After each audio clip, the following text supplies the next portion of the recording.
Bienvenidos una semana más aquí a eNoticias. Hoy fíjense porque estamos en una semana del 20 de mayo en la que hay un cambio.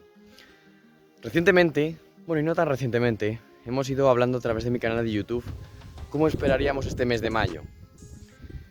No solo veíamos efectivamente la llegada de esta inestabilidad de cara a mediados de mes, sino que posteriormente veíamos el ascenso de las temperaturas de cara a finales, es decir, que de cara a finales se recuperaría el tiempo, dejándonos paso al sol, a la estabilidad, incluso el calor. Bien, pues esta semana del 20 de mayo la empezamos por lo menos hasta el miércoles con inestabilidad, que sobre todo se notará en zonas del norte, incluso centro también, pero también además cabe destacar la llegada de tormentas a zonas de Levante. Hoy tiene más información en el artículo de Noticias de dónde esperamos estas precipitaciones, estas tormentas.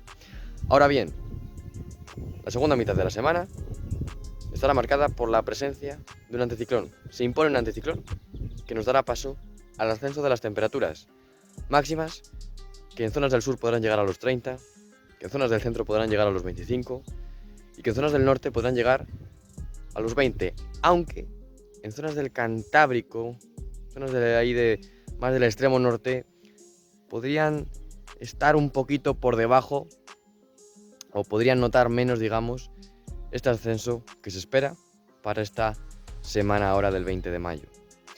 Así que, bueno, se resume básicamente en esto. Pero como digo, hoy en el artículo de Noticias más información de dónde y cómo, de qué forma va a llover durante esta semana del 20 de mayo. Gracias, Jorge Rey, aquí en Noticias.